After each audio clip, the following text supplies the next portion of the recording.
This podcast is part of the Power of Podcasting Network. Find it at powerofpodcasting.com. Today on episode number 643 of the School of Podcasting, if you've ever thought, hey, I might start another podcast, and you know what? I should probably start a podcast network. Or if you've ever thought, you know what? I bet I could get more numbers if I just joined a podcast network. Today is all about starting and joining podcast networks. Hit it, ladies. The School of Podcasting with Dave Jackson. Podcasting since 2005. I'm your award-winning Hall of Fame podcaster, Dave Jackson. Thanking you so much for tuning in. This is where I help you massage your message.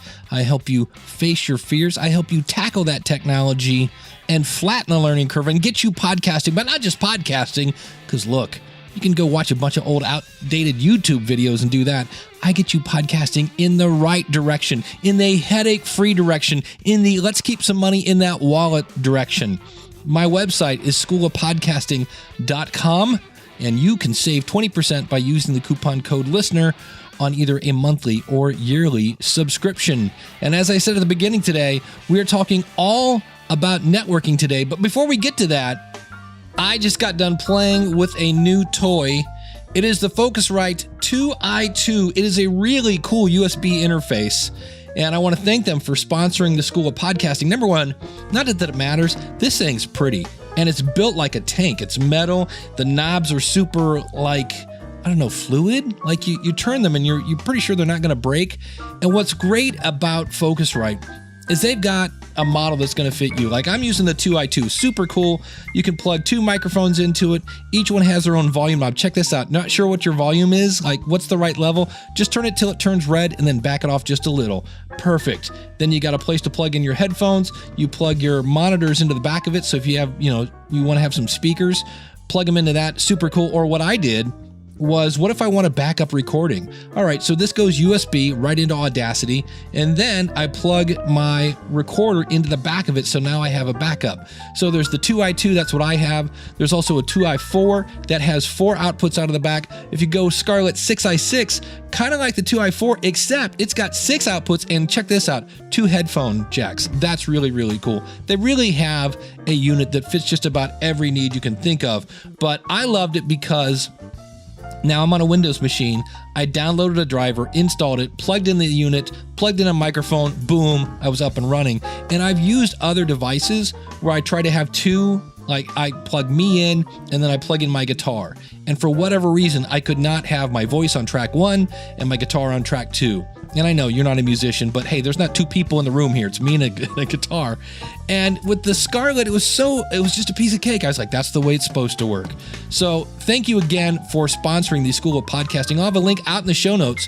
Go out to schoolofpodcasting.com/634. Click on it. They have a cool button out of their website where you can actually say, hey, I'm not sure which model is for me. Click on the interface finder. It'll walk you through the whole thing and make sure that you have the right unit. Check it out, schoolofpodcasting.com/643. I'll have links right there to their website, as well as some YouTube videos. You can check them out. They're pretty, they sound awesome, and they're super easy to use. Thank you, Focusrite, for sponsoring the School of Podcasting.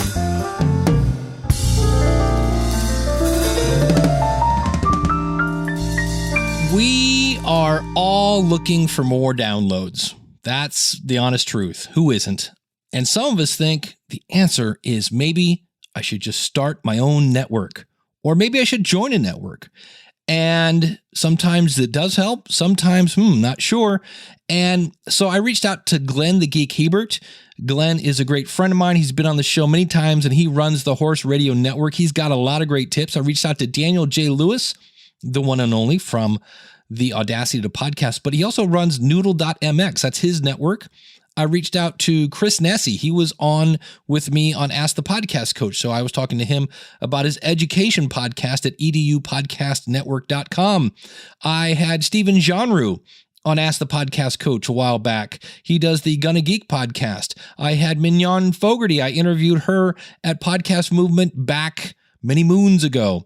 I interviewed Christopher Brian Jones from Trek.fm way back on episode 412. And I've got all these clips. I'm going to put them all together and help you answer that question. Should I start a podcast network or should I join one? Or maybe you should just stick where you're at and make good content. And what I love about this is there are some things that they all agree on, and there are some things that they don't. So there's going to be part of this that I want you to look at this as a big, giant box of crayons. Like, okay, yeah, we all need borders to draw inside of. We got that. Those are the things we all agree on. But the rest of it, you might be able to go, ooh, I like this idea from this person. I like this idea from that person. Ooh, I'm going to combine these and make my own network because as it is with almost all things in podcasting, it depends. And I'll have links to all of those people out at schoolofpodcasting.com/643. But what was interesting is when I reached out to them and I said, what are your thoughts about starting a podcast network? People like Daniel J. Lewis said this. But I really don't recommend creating a network unless you want to do a business and have all of the formality that comes with that. Christopher B. Jones from Trek.fm. I think the first thing I would tell them is don't do it unless you have a specific vision or a roadmap. And the thing is that if you think podcasting is hard and time consuming, try running a network with 16 shows. It's a really, really hard work, especially if you're trying to maintain a cohesive brand. So seriously though, where should they start? Glenn the Geek Hebert. Why are you asking? Why do you want to do a network? What's the reason? There's a lot of reasons that people will give. I have one show. I think 2 or 3 shows would be great. I have a friend who's doing a show and I want to put it on the network. So there's many different reasons. The answer I'm looking for, one of the answers I'm actually looking for, how we always say, you don't have to make money with your podcast. You can do a podcast for fun. I have helped tons of people over the last 10 years start networks. The ones who are doing it for fun don't last. You need to make money doing a network because it is a lot of time and a ton of work. And it all depends on there's 2 kinds of networks. There's the kind that we have at Horse Radio Network where we produce and we are involved in the making of every show. We may not own all the shows, but we are into the production of every show. And then there's a network that you just bring feeds in from a whole bunch of different shows and they show up on your website. Chris Nesi. I would say start with your why. Why do you want to start a network? And for me, I was only producing one podcast, but was addicted to podcasting and content creation. And I wanted to connect with other people in education who were doing the same thing. Daniel J. Lewis. But it was when I started the Audacity to Podcast, which was my 3rd podcast at that time.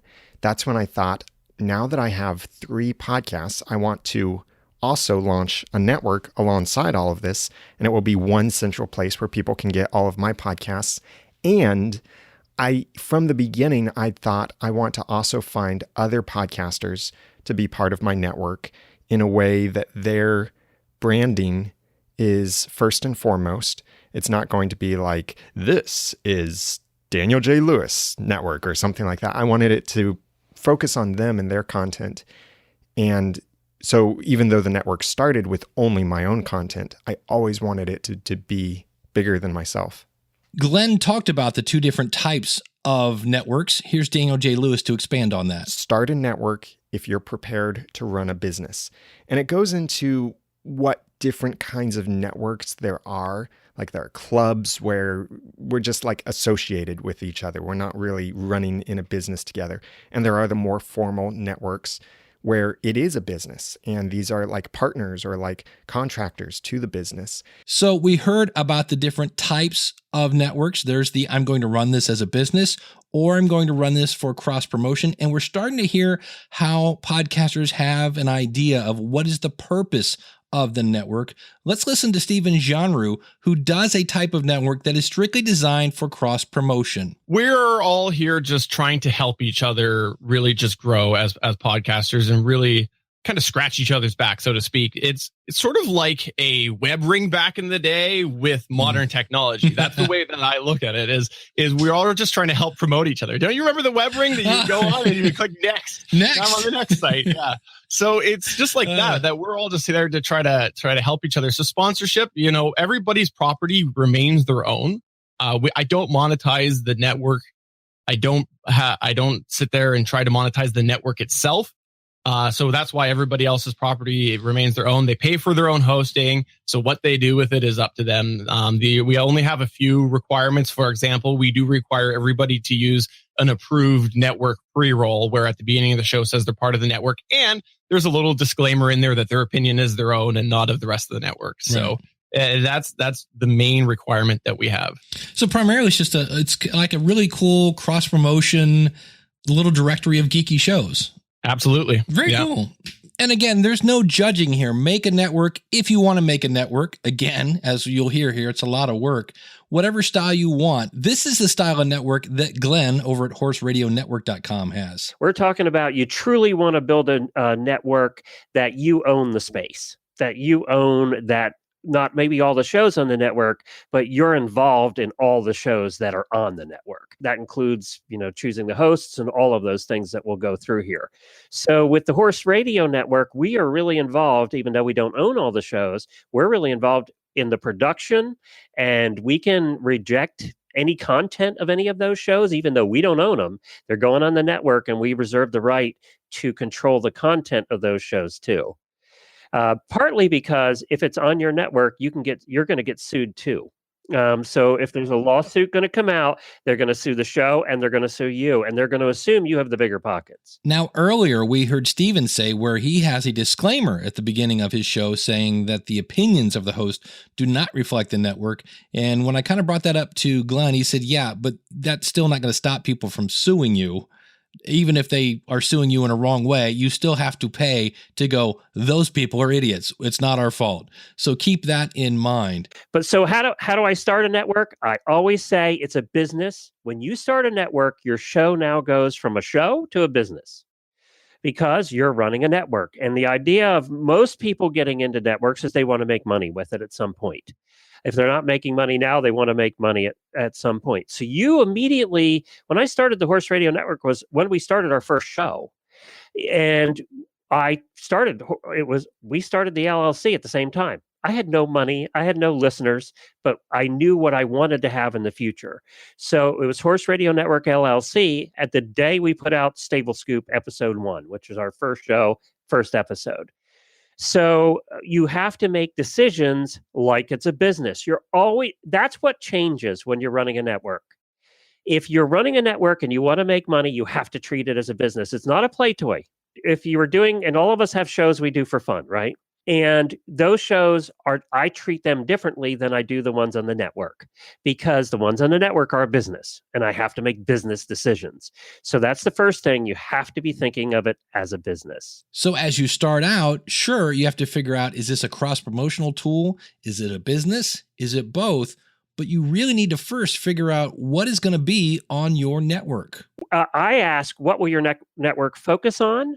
And I hope it's a niche of some sort. I don't even advise people that come to me and say, I have 12 different shows I want to put in the network, and they're not related. They're total. One's about riding a bicycle and the other's about private coaching. I don't know what to do with that. I really don't advise people to do a network where it's very scattered. And when you think of launching a network, it's new, it's shiny, it's exciting, and those kind of thoughts might lead you to do things that you might later regret. Because of that shiny object syndrome, and because I wasn't really thinking about where I wanted this to be as a business, since at that point when I launched Noodle Mix Network, I wasn't even running my own business yet. I knew I wanted to leave my job. I knew I wanted to run my own business, but I had no idea what that business would even be, let alone that would be in podcasting. So just a lot of poor planning, or just outright lack of planning, led to something that was so mixed up that it hurt its growth. And I think that was the biggest mistake I made. So think of this. Your network has not existed at this point, as we record this, for 14 years. It can wait a little time to get a little focused and do a little planning. Here's what's been working for Glenn. The networks I have started, helps people start, are the Hiking Radio Network. All shows involve hiking. Premier Dance Network. All shows are about dance. There's a good friend that you and I both know, the Brewing Network. All shows are about microbrews. So that kind of niche network is obviously what I know the best. All my shows are about horses, right? So I think you have a better chance of succeeding if you find a niche and then sometimes even narrow that niche down further, depending on how big the niche is. So you can say all of my shows are about personal coaching, but there's 50 different kinds of personal coaches, right? So maybe even narrow it down to even further. They're personal coaches for people who play tennis. So, what I don't know, whatever, play sports. Your niches have a better chance, one, of making money, finding sponsors, building relationships within the niche. And also eventually, when I started 10 years ago, I said, I want to own podcasting in the horse world when podcasting becomes popular. And he does. But how do you go about naming your network? And I don't like non-descriptive names. If you're a big company with lots of dollars that can afford marketing, you can do a non-descriptive name. The names I just mentioned, the Horse Radio Network, the Hiking Radio Network, the Premier Dance Network, the Brewing Network, they say exactly what it is, right? And I know you believe in that too. Be descriptive in your titles because you don't have $1 million to advertise and tell people that your cryptic name means this. They have no idea. Maybe you want to have your brand in place before you go adding co-hosts. Glenn has some great tips about getting a logo. So the logo is I cannot stress this enough, and people blow this all the time. Your logo for the network logo is probably the most important thing you're going to do. And you know what our logo looks like. It's a little horse guy that looks like a microphone and HRN. That's it. It's HRN and the horse guy that looks like a microphone. We did that very early on. I paid probably $300-400 for it. It is the best $300-400 I've spent in 10 years because now I can even take that little horse guy with the micro that looks like a microphone, and I can take the HRN away. And when people see that, they know who we are in our world. So it is like the peacock on NBC. So you keep your logos very simple, and they have to identify you directly. So if you think about all the big networks, their logos, they spend a lot of time on their logos so that they're so simple. And when you look at them, you know exactly who it is. So that is very important, more so down the road when you get bigger than now. And that was one of the best things I ever did. The other thing with your logo, and this is something to keep in mind too, and I know this is simple stuff, but when it's small, when it's 100 by 100 pixels, it has to be distinctive. But now we're at the point where we have banners that are blown up to 10 by 20 feet in stadiums with the Horse Radio Network on it, and it looks terrific and large too. So all of those things are things you have to think about, that as you grow and get bigger, you just like major networks, that becomes so important.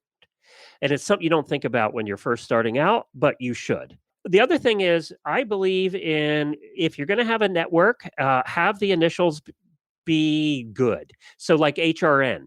Now we say, most of our listeners say HRN now. It's like NBC. That does stand for something. There's words associated with it. But right now, most of our listeners say HRN. That's what they know us by. So, those initials that I use for that corporate logo have now become their own thing.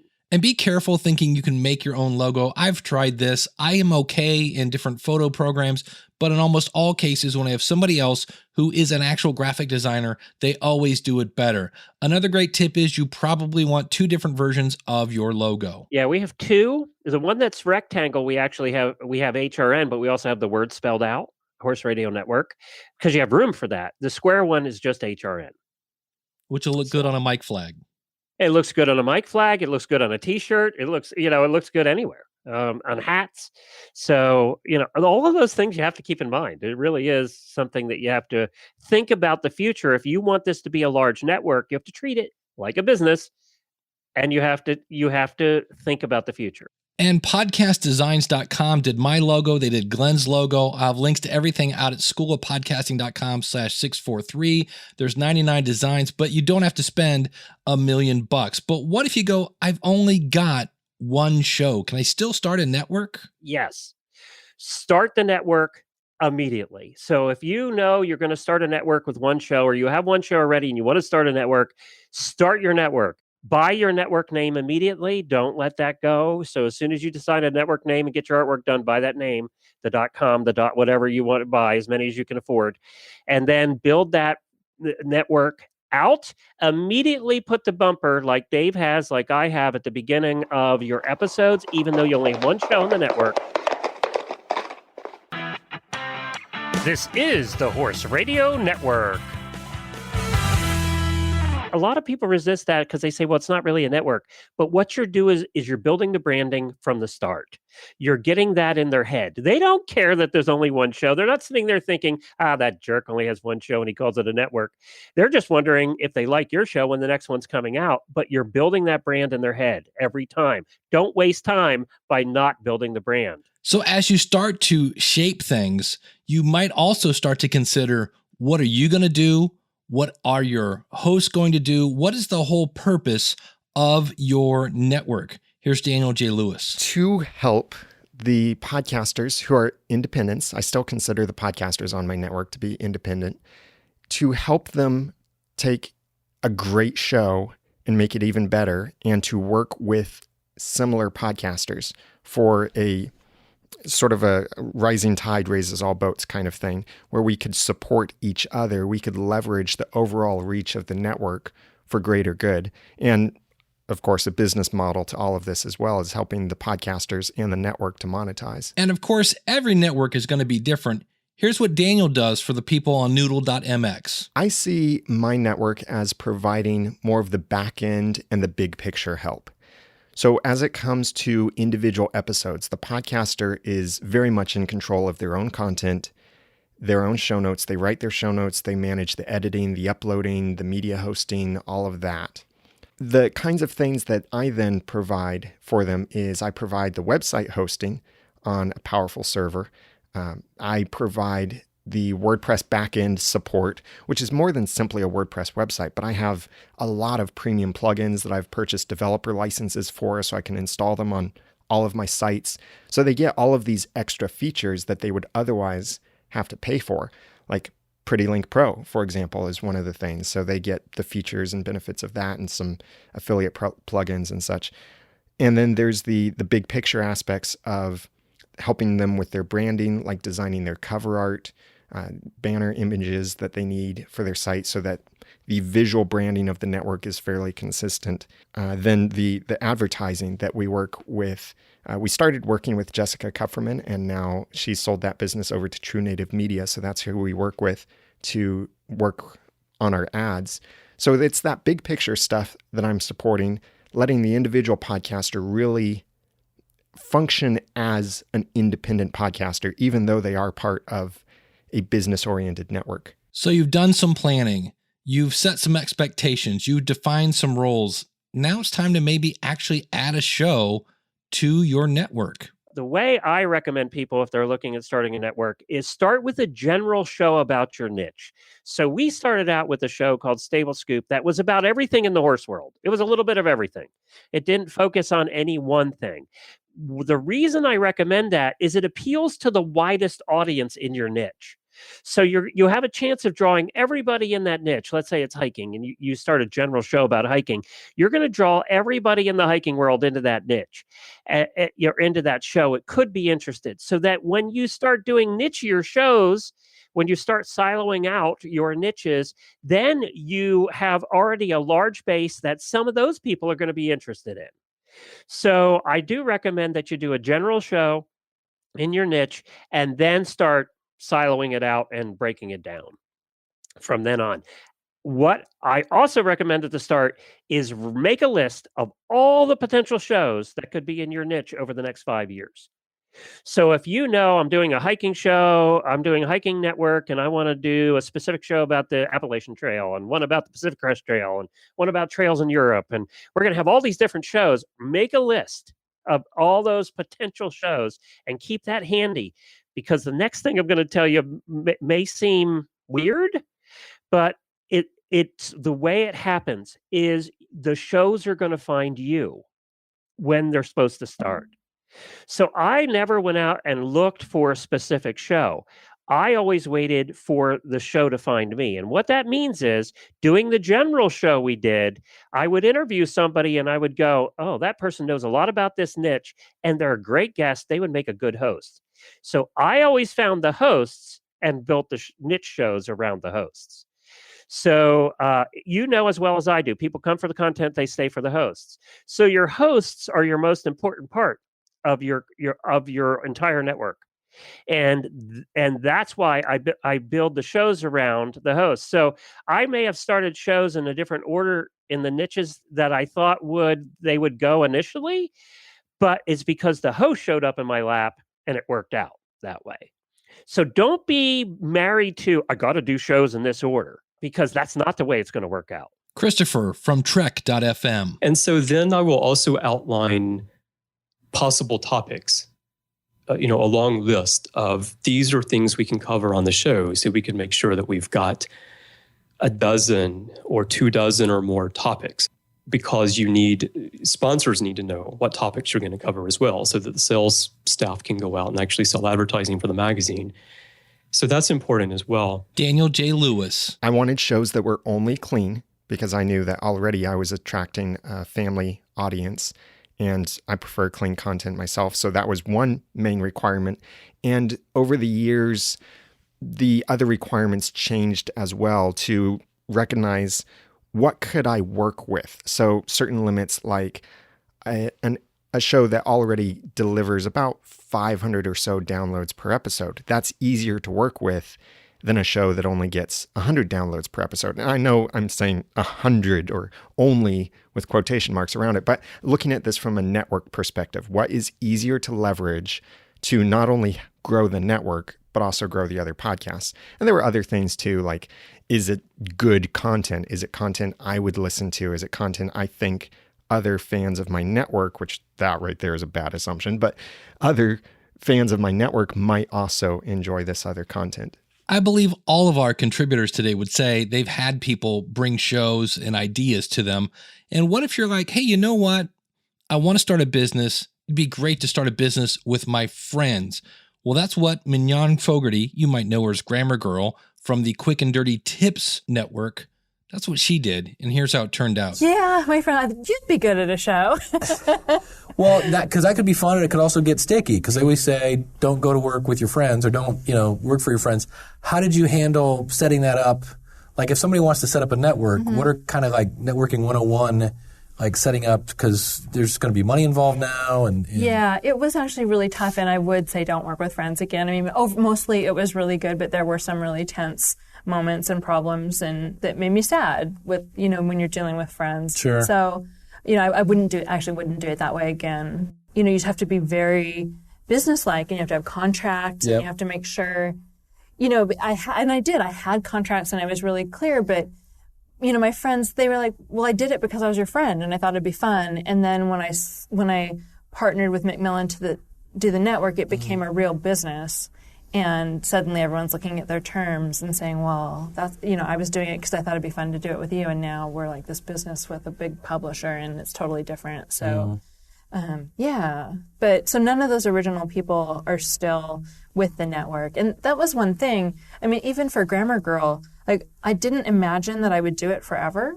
And that's one of the reasons it's not me. Like, I don't want to be, I'm not the kind of person who wants to be in the limelight. And so that's why the avatar is a cartoon. And it's Grammar Girl, it's not Mignon Fogarty. And so the idea was that I know a lot of people who are entrepreneurs, and I wanted to build something that would last for decades. Right. But I don't want to be Grammar Girl when I'm 70. So I built it. Today we're going to be talking about semicolons. Right.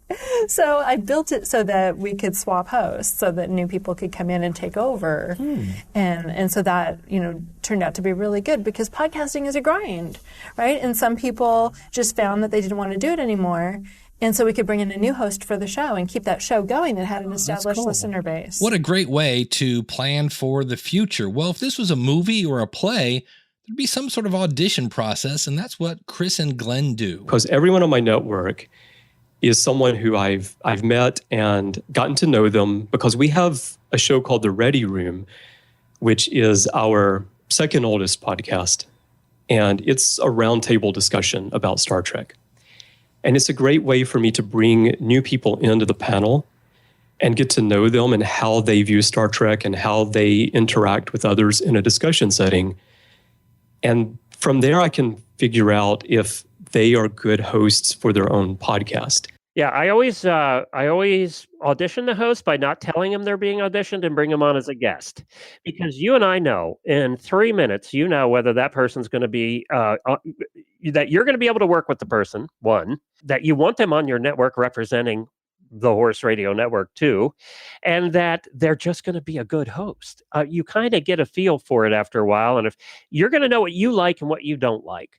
And I always say, every one of your hosts on your network, you should be able to go to dinner with, have a good time, or go away on a trip with on a weekend and have a good time. That's the kind of host you want. The ones that I've had over the years that I wouldn't say I wanted to do that haven't lasted. It hasn't worked out. So, we have, I counted before we came on, we have 28 hosts now on the network. And every one of them I'm friends with. We're friends. We go to dinner when we're in the same town, and we just like to hang out. And that's the kind of people you want to hang out with and you want representing your network. My first show was for musicians, and I was interviewing this piano player who traveled all over the world. And she said, look, when you're auditioning guitar players, if there's a tie in the talent department, you always go with the person that you can get along with the best. Here's some more criteria. This one from Chris Nessie. If you're brand new and you're telling me I'd like to start a podcast and be on your network, yeah, I say no, because what I do on the back end in terms of how I do the website, and a lot of it's automated and I'm hands off with it.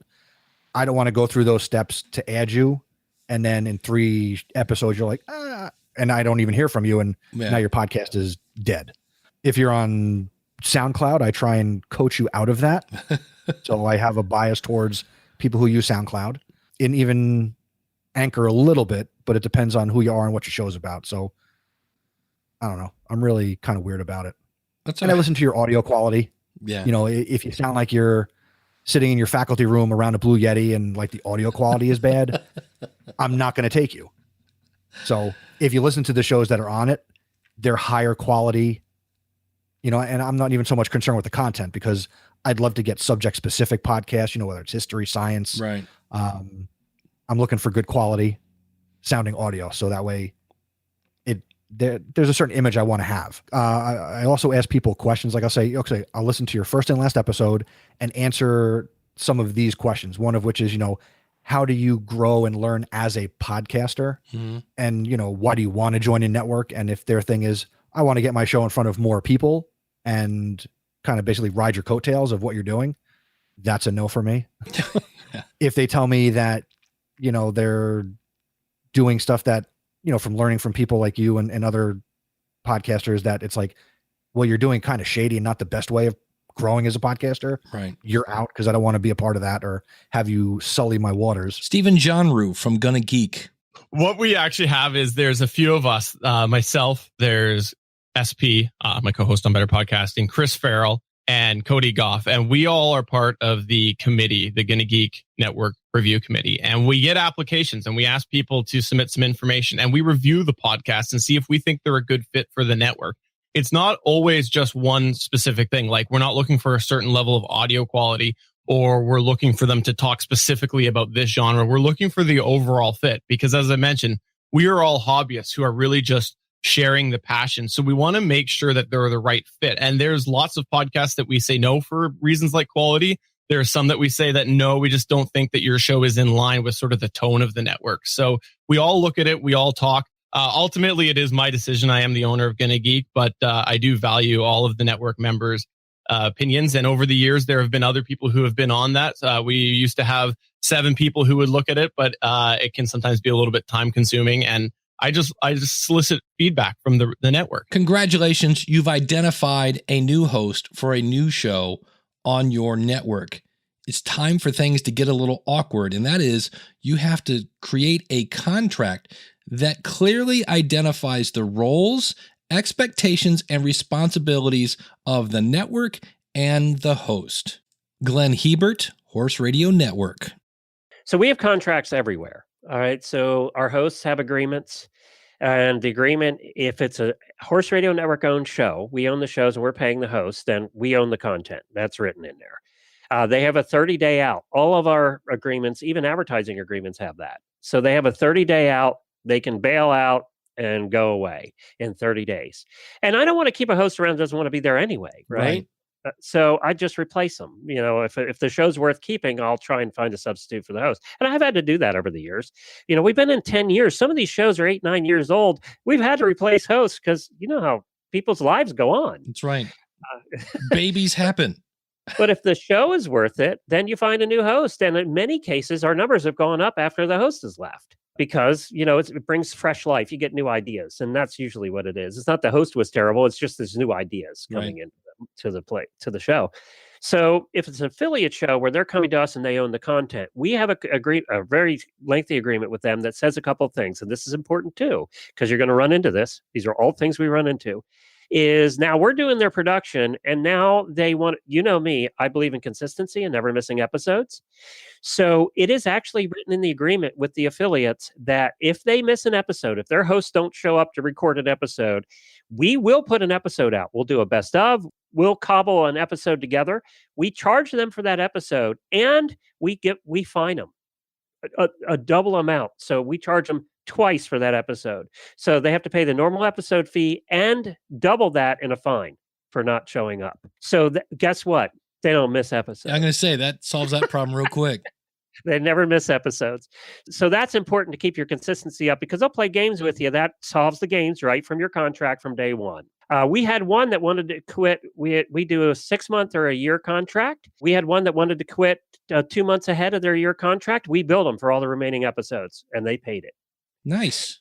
Yeah, because it's in the contract. Right. It's a contract. This is a business. Yeah. Okay. And you have to treat it like a business. Was that mean to do? Probably, but it was a contract. We put our time and effort into it. And, we figure our time and effort, we put a lot on the front end of building these episodes and getting everything done. And that's built into the entire year of the contract.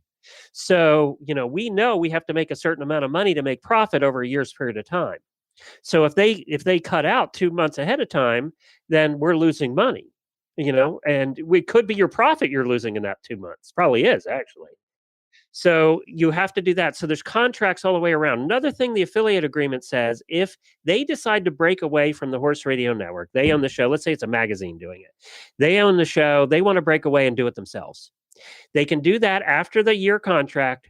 They can give us 30 days notice and they can break away. But in our agreement, it says we can keep their produced episodes that we've done on the network for a year. So we keep them on the network for a year and then we'll drop them off. So yeah, we have the right to do that. Now, can they take a copy of that and put it on there? Okay. Yeah, we don't care. And they can have the feed, but we're still going to keep it on our our network. Yeah. Daniel J. Lewis from Noodle.mx. I've approached the network as a business thing. I'm running it like a business, so I need to have these contracts in place. There are things in place to say, if you want to leave, here's what you get to keep, here's what you don't get to take with you. I always say, you keep your RSS feed, you keep all of your content. So that I don't want a podcaster to feel like they got screwed because they were on the network or because they left the network. I want them to take their audience with them. So I let them keep all of those rights, but there are other things in our requirements. So yes, there are contracts that I have with each person participating in the network so that we know what to expect of each other. We know what we're promising of each other. We know what the procedure is to follow if we want to end the relationship so that everything can be done decently and in order, and relationships, personal relationships, not be broken because we decide a business relationship isn't a good fit. Here's more criteria from Glenn Hebert. We never add a show on the network without funding. We couldn't do that in the very beginning. In the very beginning, it was actually costing us a little money before we had the advertising support to do all the shows. But probably our third or fourth show in, then I would not add a show unless we had a sponsor for the show paying the bills, or it was an affiliate show where they were paying us. Because you can't have 10 shows that you're paying hosts that are a drain on you because it's a business. We've also canceled shows along the way where we've lost sponsorship and the numbers didn't justify it. The downloads didn't justify it. We didn't have any sponsorship. It was costing us money. We'll let that go for a little while, but then we have to cancel a show. It's just like a network. They're good. There's shows that make it, shows that don't. That's it. And so if somebody comes to you, they go through your process, you've had them on and they're a great guest, should be a great host, but they don't have a sponsor. What's your advice to them? My advice is get a sponsor. Okay, go find one. Now, if it's a show that I want to bring on as one of our Horse Radio Network owned, where I know we have sponsors that would fund that show, then we'll bring them on as a host and we'll pay them. And we pay our hosts, varied amounts. It's not a lot of money. In some cases, they do it because they want the exposure for other books or their clinicians or their professionals that they want exposure. So they'll do it for nothing. And then some will pay, $50, $100, whatever it is, depending on the host. So you don't do any kind of like percentage of... Okay, that was my next thing. Everybody wants to start that way. And we did. We started a percentage of advertising. This is the nightmare that you don't think about when you own a network. So I have a show A where the hosts are over here, and that host helps find a sponsor. They know somebody that wants to sponsor. That's great. They get a percentage. They get 25, 50% or whatever. And then all of a sudden the sponsor came to me and said, okay, I've been on that show for 6 months. I want to move to one of your other shows. Guess who's not making a percentage anymore and gets really mad that the sponsor moved to another show? Your hosts that brought that sponsor in. So all of a sudden now I had a mess. I had sponsors that wanted to move among shows because they want to be on the network. They don't want to be on just one show necessarily. They want to rotate. A lot of mine rotate through shows. And I had all kinds. It was a mess to figure out. It was a nightmare to calculate. And my hosts were always mad because when a sponsor left, they weren't making any money. So that's when we went to flat rate. We pay the host, we take all the money in, and then we absorb any losses. Like sometimes some of my shows won't make any money for 3 or 6 months, and then they'll be back to very profitable again. But then there's other shows that are making up for that. So as long as the balance is always there, I'm in good shape. Well, and the one thing that you've talked about in the past is you don't do CPM. You do flat rate for advertising. So otherwise that would be a whole other nightmare. Yes. I cannot imagine how you'd figure that out. Speaking of sponsors, here's Daniel J. Lewis. We bill a flat rate generally. We have done some CPM, cost per 1,000 downloads, in the past. But even our flat rate is basically based on the expected reach of an episode. But we've had some episodes that have really taken off. And so in those cases, the sponsors really got a good deal because they were paying for one price and the audience was up to double that in some cases. But there's more to building a network than just sponsors. You need everything to be crystal clear. And we also spell out in that agreement what their obligations are, what they have to do. They have to book guests. They have to show up to do the show. They have to promote it. They have to do everything on their end. But we also spell out exactly what we do. We do production. We do editing. We do the website. We do all the feeds. We do, we put it here. We put it there. We put it on Facebook. In the agreement, it spells out every line of that. So everybody knows who's what responsibility are. That also gives me an opportunity to go back and say, hey, look, you're forgetting to do this. And usually they simply have forgotten to do it. And remember, in Glenn's case, sometimes shows are coming to him because they want to be part of his network. They're paying Glenn to produce his show.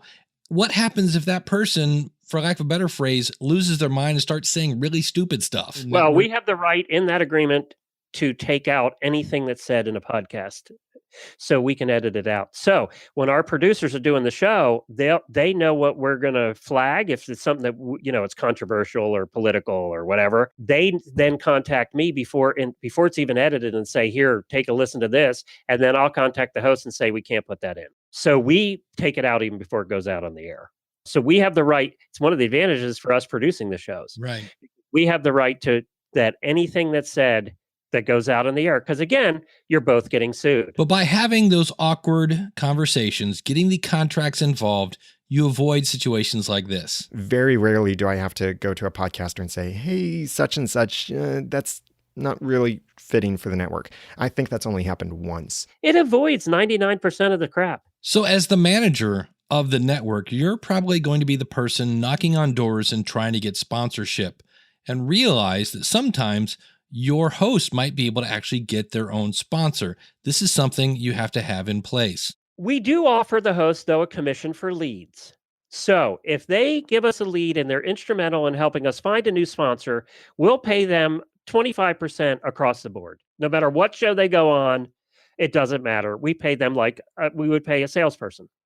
So the hosts do get paid for leads. Daniel J. Lewis. But we have a profit sharing agreement with those that are on the network that if they want to negotiate their own advertising for their own show, like they know, hey, I want to go to Apple and get Apple to sponsor my podcast, I can say, good luck, go ahead and do that. And if you do that, then you'll need to owe the network this smaller percentage back. But if then we, as the network, negotiate the sponsorship for you, then the network gets a larger portion of that. Awesome. Now, not only do you have a bunch of hosts, you have a whole sales team. Not so fast. Ultimately, you are the salesperson. I have tried hiring salespeople over the years, and I've made, during those times that I relied on a salesperson, we have made no money, no new money. They just, you're the salesperson. You're the person that the sponsors want to hear from because you're it. You're the brand. So in my case, to my detriment, actually, if I want to sell this company, I become the brand. So that is a positive and a negative all at the same time. One of the key ingredients of any kind of business is relationships. And in the case of having someone else bring in a sponsor, you still want to get to know them in the event that relationship with the original host goes sour. So with our affiliate shows, they're responsible. They pay us a flat fee to produce their show. They sell their own sponsors. But part of the deal is we will work with those sponsors directly to do to build the advertising. And you say, well, why don't you have them do that? They're making the money. It's because then I'm building a relationship with the sponsor. So when they want to branch out off more than one podcast, they already know me. So in a way, it's a sales technique for future sales. So you always have to be thinking about who am I developing a relationship with and who knows me? And you have to make sure that those sponsors on affiliate shows know you. And if that sounds like more work, it's because it is. So when I asked Glenn in the early days when he was doing everything, what was his day like? And that was probably with 10 shows. And then we started getting help with editing it. We were doing everything. And we were probably each working 100 hours a week. And the one thing you don't think about when you get to the point we are now with 15, going to be 17 shows here shortly, is the paperwork involved. Just in everything, billing. She sent out, it takes my wife to do a day and a half to do the billing for sponsors. So everything takes time, and time is your enemy. Now I've dumped off more of my duties, and I am the salesperson. And I've just gotten rid of some of the everyday stuff that I used to do also. And oh, by the way, we do 17 shows with 2 full-time people and 2 part-time people. And we put out about 60 episodes a month. What if somebody goes, well, I don't know, I don't really like sales. Don't get started in a network. That's pretty plain and simple. Don't do it. You're going to be the salesperson. Ultimately, they're going to come to you, even if you hire one of these companies.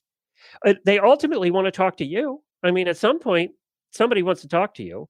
And if you're in a niche and you're going flat rate advertising and you're not going, CPM, then you're going to be the salesperson. You're the voice, and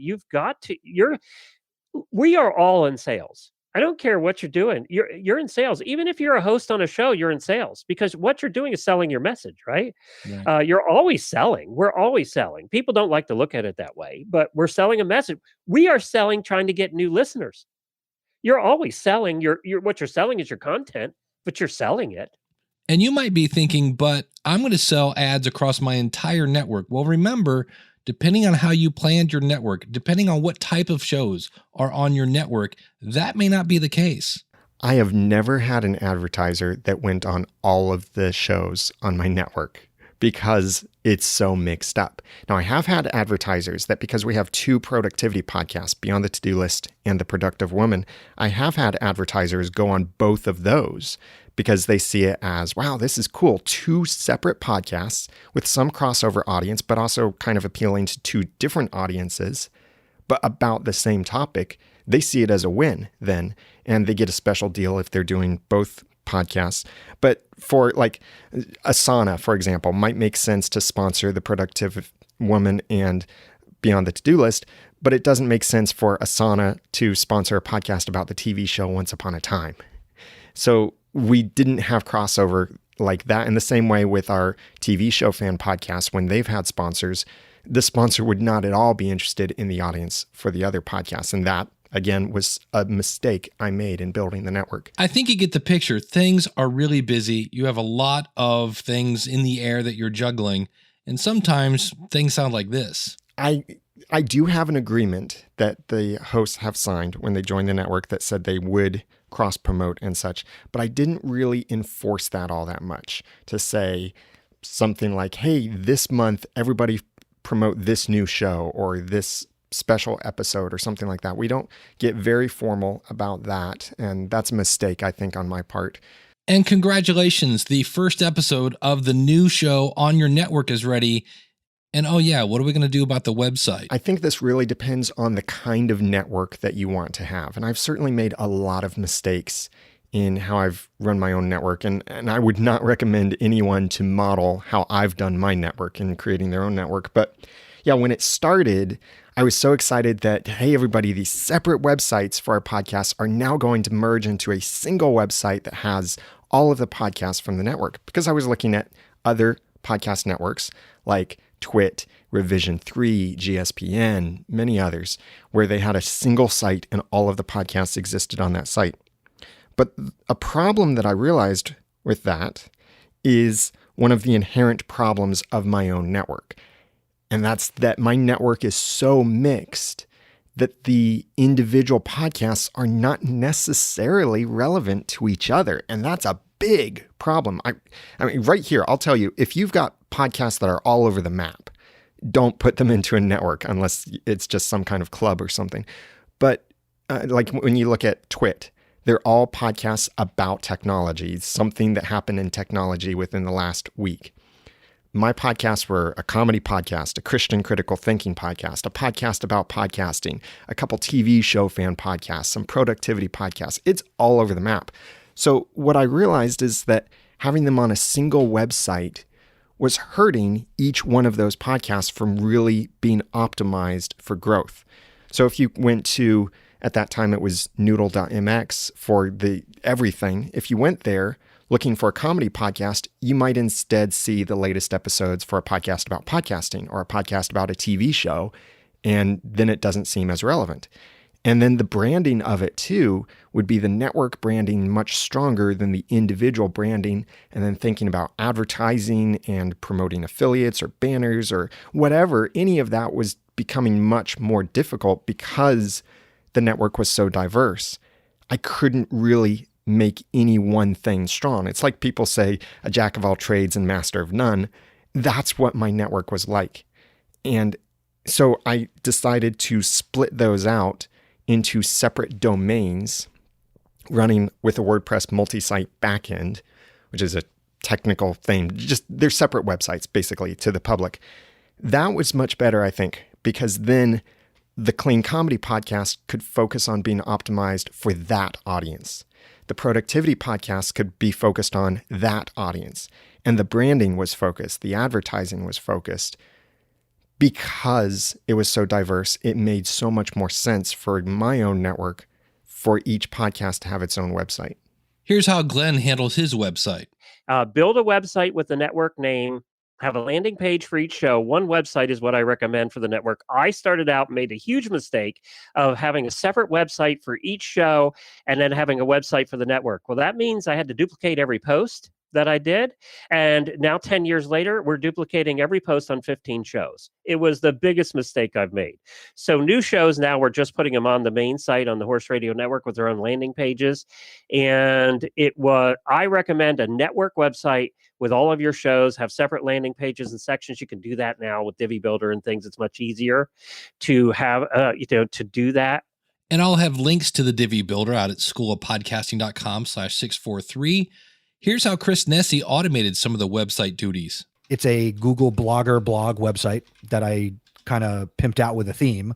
Nice. But it has like our shows, everything posts automatically. I use if this, then that to generate the posts based on if there's something new in your RSS feed, make a post. Oh, there you if go. this and that, I was able to put in the code. So like their show artwork shows up every time. So there's a lot of things that I've just kind of automated that make it hands off. And I want to thank Daniel J. Lewis from the Audacity to Podcast and from Noodle.mx. He's been very transparent, sharing some of the growing pains he's gone through with his network. Now let's turn the tables and talk about some of the positive things of having a podcast network. Daniel J. Lewis. Laura McClellan from The Productive Woman often says that she counts our relationship in the network as one of her big keys to her podcast success. And I love that. And I love seeing what we've been able to do for some of these podcasts and how I've been able to help them optimize. And then there's there's monetization to that as well, since I'm running a business here. I really think it was because of the network that I won the podcast award back in 2013, because our whole network did rally together to say, hey, everybody, vote for these shows, nominate these shows. And every year that we've leveraged the network to do that, almost all of our podcasts were finalists in the podcast awards. Now, only one year did we actually win, but that leverage of the network is exciting for the hosts as well, to know that they're kind of part of this community. Stephen Jeanroux talks about how his community over at gonnageek.com has been boosted. And there's been lots of really good resulting interactions that we've had just from these connections. Like this past year, SP did 2 podcasting panels with members of the Gonna Geek Network in 2 different locations at 2 different conventions. And they weren't podcasting conventions. They were actually more along the lines of like a geek convention. And that never would have happened if we didn't have the network. He was able to meet these people there. And there's lots of other examples of that as well. We have somebody named Lauren, and she did this awesome video last year and met up with somebody else on the network who did the video. And what it was they were trying a NASA prototype car and just want something that they want to try to send. I think it was to Mars one day. And it was really neat because they got to go do this geeky thing together. And again, they found each other through the network. So it worked out really well. Nice. Trek.fm does a lot of cross promotion. All their shows are about Star Trek. Does it work? We have 16 right now. Okay. And then we have a master feed, which makes a 17th feed that we have. And that has all of our episodes from all the shows in one place where people, because we have listeners, it amazes me. I don't know how they do it. We have listeners who actually listen to everything we put out from all of our shows.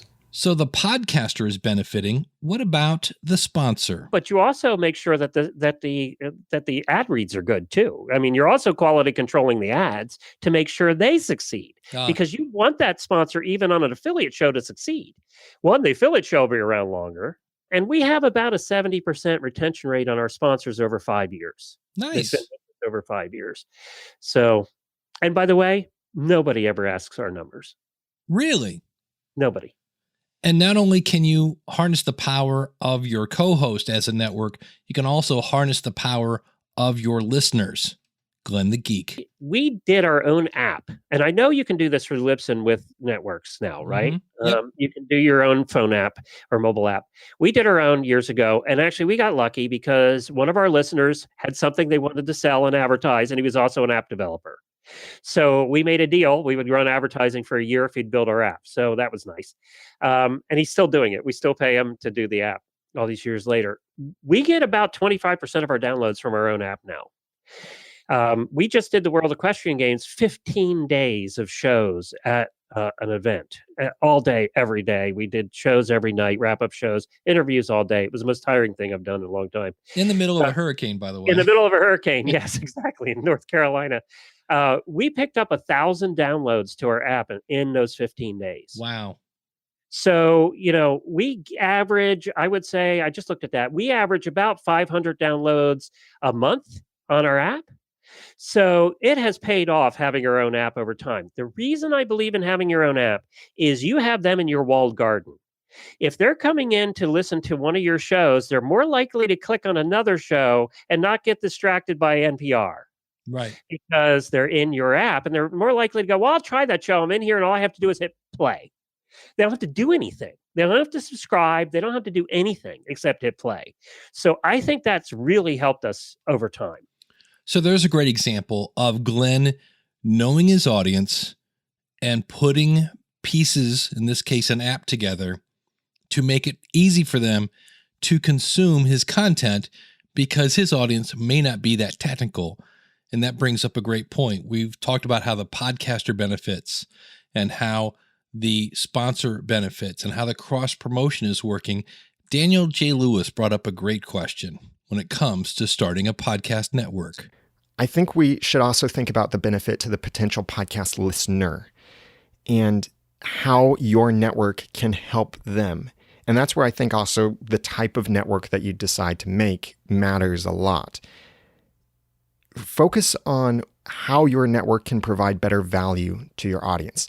For example, if you have the chess podcast network, then it's very likely your audience will also be interested in the other podcasts on the network. So you are doing them a service by letting them know, here are other great podcasts on our network also about the same thing, or whatever that similarity is. Maybe it's that there are other podcasts about the same topic. Maybe it's a similar topic. Maybe it's something like your network is all family-friendly, children-friendly podcasts. So the topics are quite varied, but your audience can know any other podcast on our network is appropriate for children and your children will enjoy it. Something like that. Look for that benefit to your audience.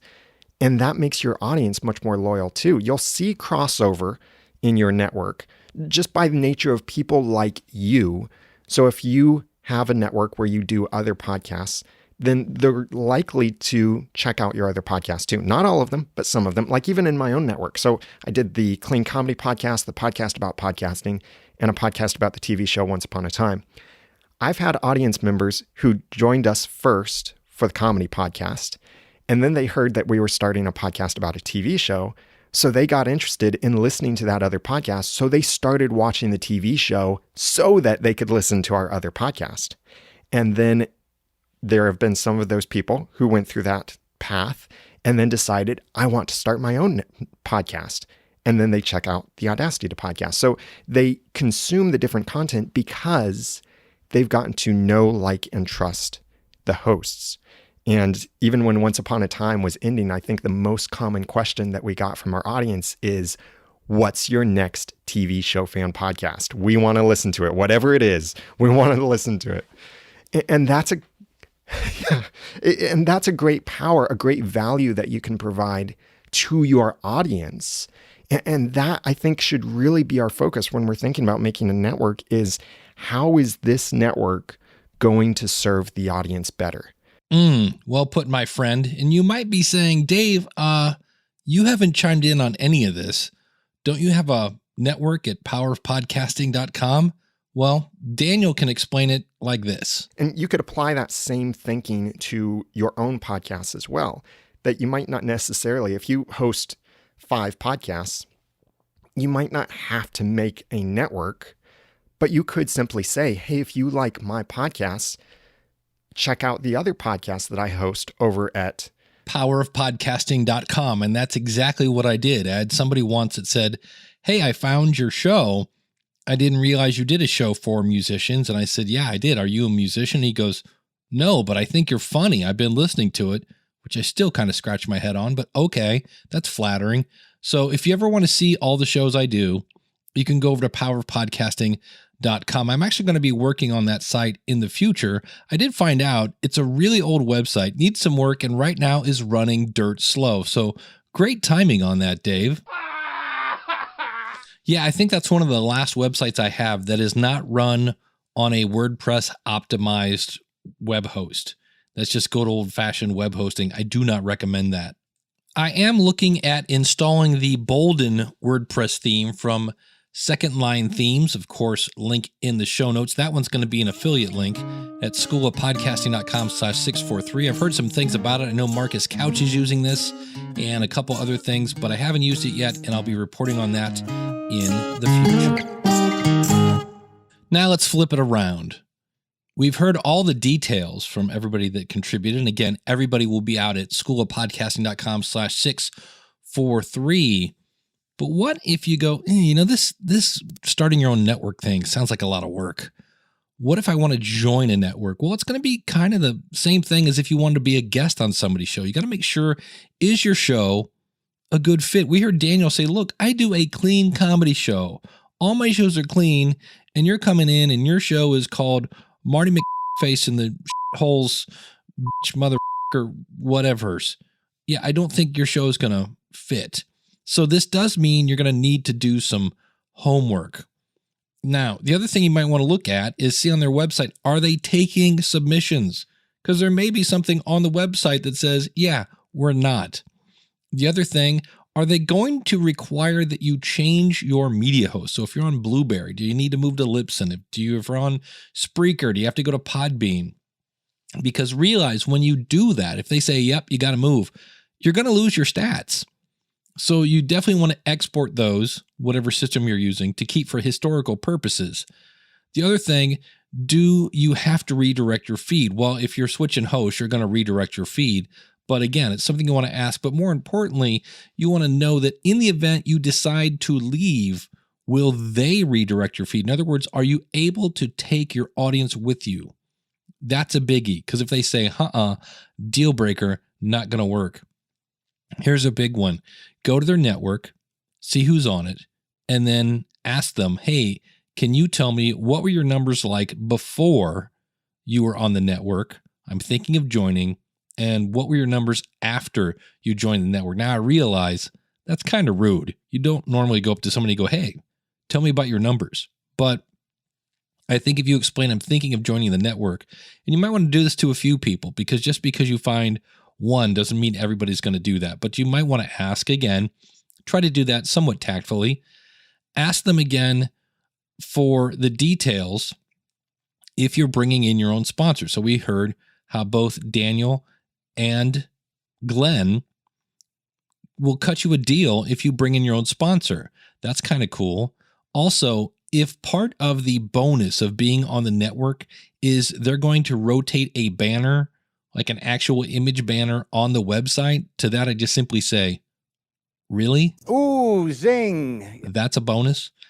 I mean, this is where you kind of have to reverse engineer and go, when was the last time you clicked on a banner ad?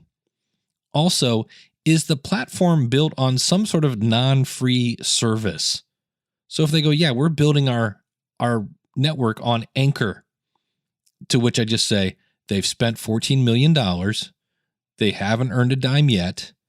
In general, most free media hosts go out of business in about 30 months. Just saying. Just a little thing I like to call the facts. So as we start to wrap this up, does being on a network help? Well, when cross-promotion is done right, sure. Now, I know personally, I've listened to some shows that have a pre-roll. You know, you're listening to the blah, blah, blah network and such and such and such and such. I've never been inspired to check them out. That's just me. A pre-roll where they say, hey, I'm, Binky and the Wiz from the Binky and the Wiz show, and you're listening to the School of Podcast. I'm never inspired to go to listen to Binky and the Wiz. Now, if the host says, man, I was listening to this crazy morning show, Binky and the Wiz, these guys were crazy, you got to go check out their podcast, then I might. So keep that, again, reverse engineer and ask yourself, have you ever gone to listen to some other network show because you heard a 10-second promo at the beginning? To me, that's not great promotion. It's awareness, it's branding, but it doesn't make me click. You got to give me a reason. Why do you want me to listen? Not just because you're on the network. Now realize there is something to that. Like, I will watch a show on HBO almost without reading what it's about, because most of the stuff on HBO is pretty good. I will not say that anymore for Netflix. Originally, I would say that, but now it just seems like Netflix will give anybody their own show regardless of talent. So those are some things to think about. And in the end, realize that being on a network may not be something that's going to work for you. Starting your own network may not work for you either. And that's okay. There are plenty, and I mean plenty of podcasters that are not on a network and that are not creating their own network. So please don't feel like you have some sort of fear of missing out because you're not doing one or the other. You just be your lone wolf. You concentrate on your audience. You give them value on a consistent basis and you just do what you do. Don't worry about it. But I had a lot of people ask about this, and I want to thank everybody who contributed. That includes Glenn the Geek Hebert over at horseradionetwork.com, Daniel J. Lewis from noodle.mx and the audacity2podcast.com, Chris Nessie from edupodcastnetwork.com, Stephen Jonru from gonnageek.com, and Christopher Brian Jones from trek.fm, and of course, Mignon Fogarty, you might know her as Grammar Girl, from quickanddirtytips.com. If you're listening to this on the 5th of November, 2018, and you're in Pittsburgh, come see me. I'm at the Libsyn office. We're doing a Libsyn podcaster meetup. And if you're listening to it of the week it's been delivered, this Saturday, I will be at DC Podfest. Actually, I'll be at DC Podfest all weekend. I'll be speaking on Saturday. And if you're coming to that event, please say hi to me. And if you're not coming to that event and you're in the DC area, what is wrong with you? This is a great event. Check it out, dcpodfest.com. And if you're looking to start a podcast, I would love to help you. Simply go out to schoolofpodcasting.com/start. Use the coupon code LISTENER. That will save you 20% on either a monthly or yearly subscription. And I wanted to say this now as we get ready for the holidays. If you're looking for a giant Black Friday sale where it goes like 60% off, I did that one year. I made it to where it was like a no-brainer to sign up for the School of Podcasting. And I'm just here to tell you, I'm never going to do that again, to where it's just like, what is the price? That was crazy, because everybody that signed up, none of them started a podcast. It was just like, I just want to, and that's not, I'm looking for willing, eager students. So check it out, schoolofpodcasting.com/start. Use the coupon code LISTENER, and I will see you on the inside. Thanks so much for listening. Until next week, take care. Class is dismissed. If you like what you hear, then go tell somebody. If you like what you hear, then go tell somebody. I'm going to help you massage your message. I'm going to help you face your fears. I'm going to help you flatten the technology. I'm going to help you flatten that technology with a big old anchor or something like that. Roadrunner style, baby. Award-winning Hall of Fame podcaster Dave Jackson, thanking you so much for taking the time out of your day to listen to little old me. I do appreciate that. Scott Johnson hates it when I say little old me. I got to quit doing that. So we've heard from Chris and Glenn, and really all of our Mignon Fogarty, you might know her as Grammar Girl from Quick and Dirty. Seriously? Okay. Time to go to bed.